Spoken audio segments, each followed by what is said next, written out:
secara sosial keberadaan masyarakat adat Kasepuan yang ada di Kabupaten Lebak ini kan sebetulnya kan sangat memberikan kontribusi banyak ya.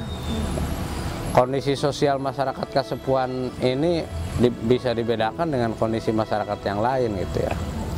Salah satu contoh misalnya di sana masih rasa ikatan kekeluarganya kan masih tinggi gitu ya.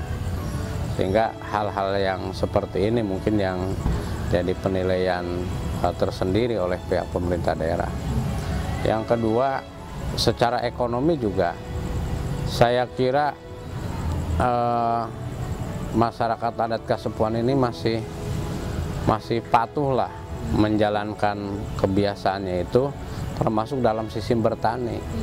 Artinya kalau menurut saya masyarakat adat Kasepuan ini tidak terlalu banyak merepotkan lah terhadap pemerintah, terutama pemerintah daerah. Satu contoh saya sampaikan,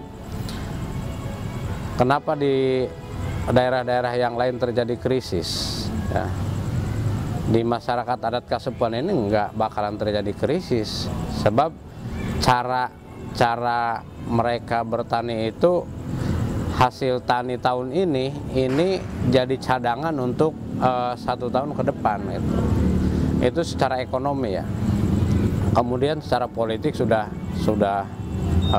jelas di Kabupaten Lebak ini, kalau saya lihat ya dari beberapa komunitas masyarakat adat Kasepuan ini hampir 60% lah, 60% masyarakatnya itu berada di bawah naungan Kasepuan itu gitu. Sehingga pemerintah daerah sebetulnya, termasuk pemerintah sebetulnya nggak terlalu sulit. Manakala ada hal-hal yang sifatnya bersentuhan atau berkaitan dengan kepentingan politik, tinggal datang aja ke Kasepuan itu ya.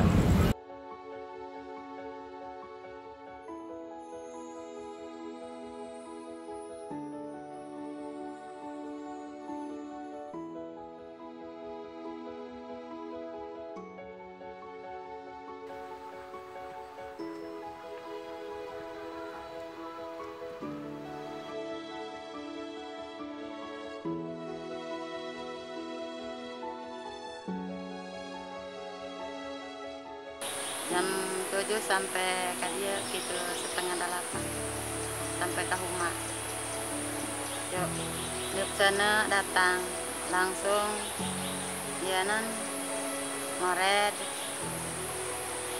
ke jam setengah 12 ngopi, pas ngopi gawe deui, datang ke jam 12 wadang ke gawe deui, ke jam setengah 4 balik aya ieuna anak melak pare, aju langsung ngaret, aju iya melak dangder, melak non-wek gitu.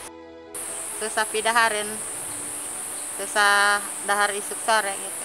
Ya garap penuh sajan teboga gitu.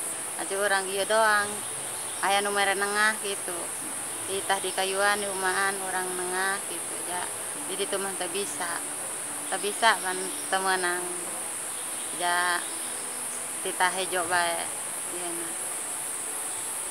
Aya nu parema pan teu bisa, ayeuna mah teu bisa di rumahan. Ai baheula mah gitu bisa memeh ku Taman Nasional, bisa di rumahan. Kalau dilihat dari posisi masyarakat adat ya, sesungguhnya kalau di Indonesia dari sisi perspektif yang lebih luas, masyarakat lokal adat ini dalam konteks akses dan manfaat ke hutan ya, itu memang sangat kecil sekali. Jadi kalau kita lihat kawasannya yang legal, yang formal itu hanya 3%, yang 97% itu izin-izin usaha besar. Jadi sudah sangat timpang sekali. Nah, lalu kalau kita lihat bagaimana mekanisme penyelesaian itu, memang selalu begini konteks yang ada itu ya. Yang pertama adalah ketika menyelesaikan statusnya, termasuk juga hutan ada di dalamnya, itu yang dicari adalah berbagai argumen ya. Misalnya adalah dia harus membuktikan dengan surat resmi misalnya, dia kalau tidak itu dia bisa membuktikan historis segala macam memang betul itu masyarakat adat gitu. Nah, mekanisme ini sebetulnya terasa juga tidak wajar kalau pemerintah, termasuk pemerintah daerah tentunya, itu tidak sengaja untuk melayani masyarakat ini, bagaimana mereka bisa dipermudah untuk mengurus legalitas itu. Jadi ketika legalitas tidak dilayani dengan baik ya, kita sendiri aja ngurus sertifikat segala macam mahalnya bukan main, lama dan seterusnya. Tetapi tiba-tiba untuk mendapatkan akses yang legal itu diminta gitu, diminta legalitasnya. Ya padahal kan ya susah gitu ya, pemerintah sendiri nggak melayani, yang diminta itu gitu ya.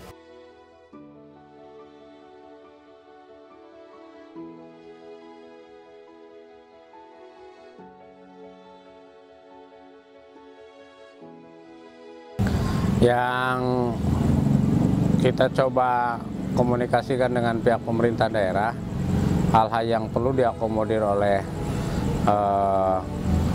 pemerintah daerah yang berkaitan dengan SK ini, yang pertama itu tentu tentang keberadaannya ya. Yang kedua yang berkaitan dengan hak-haknya itu sendiri gitu ya.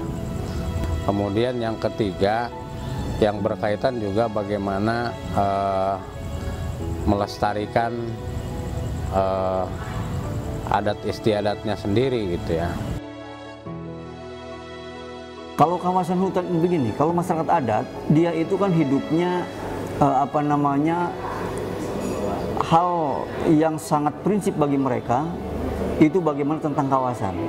Di mana mereka dari dulu ada yang namanya hutan titipan atau namanya leuweung ya, ada leuweung titipan segala macam lah nama-nama itu. Artinya apa? Ini adalah perlindungan masyarakat adat tentang hutan atau tentang lingkungan mereka yang mereka sadari harus diamankan oleh mereka karena ini adalah untuk kelangsungan hidup mereka. Nah, ini kan hal yang baik. Masa masyarakat yang ingin melindungi lingkungannya oleh kita tidak dilindungi? Nah, ini perlunya. Makanya bahwa ada SK Bupati bagaimana melindungi pengakuan masyarakat adat itu. Salah satu jalannya adalah tiada lain kita Bupati telah melakukan SK itu.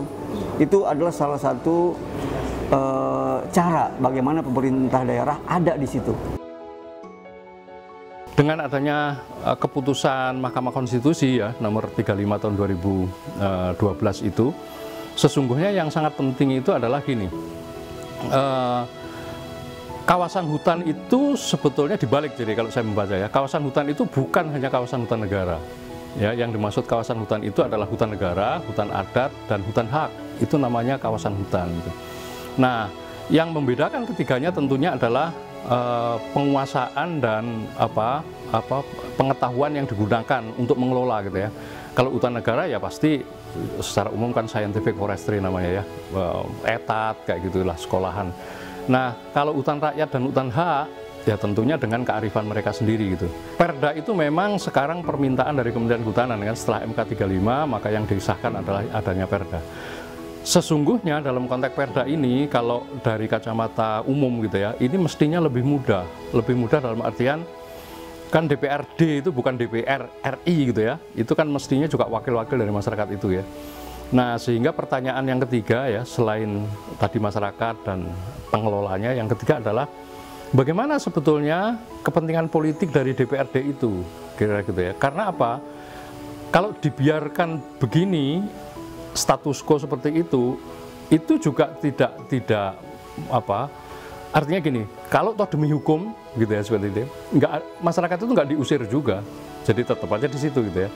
Nah, kenapa tidak kemudian bicara sebaliknya, bahwa urgensi politik untuk membuat perda itu menjadi sangat penting, karena itu untuk kepastian semuanya ke depan.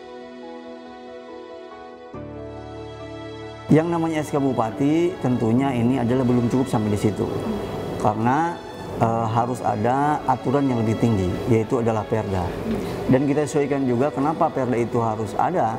Ini disesuaikan juga dengan undang-undang yang baru tentang desa, di mana di situ mengakomodir tentang masyarakat adat. Berarti mau tidak mau, kita pun juga tidak hanya sebatas SK Bupati, tapi harus mampu menyesuaikan dengan undang-undang yang ada. Ya. Dan saya kira ini mau tidak mau kita harus membuat perdanya agar masyarakat adat di Kabupaten Lebak ini merasa nyaman, di mana bahwa masyarakat adat ini adalah merupakan modal kita, modal Kabupaten Lebak tentang persatuan yang sangat luar biasa dan patut kita tiru. Maka karena keberadaan masyarakat adat ini adalah sangat kita butuhkan sebagai contoh bahwa ikatan persatuannya kan sangat luar biasa. Di situ tidak ada perpecahan dan sebagainya. Maka satu-satunya jalan adalah pemerintah daerah pun juga harus peduli tentang itu. Bagaimana agar keberadaan masyarakat adat ini adalah berjalan baik sesuai dengan mereka yang harapkan, dan juga yang namanya masyarakat adat ini adalah merupakan hak warga negara yang harus mendapat perlindungan oleh kita. Tentunya ini adalah kewajiban kita bersama bagaimana untuk melindungi mereka. Saya kira itu.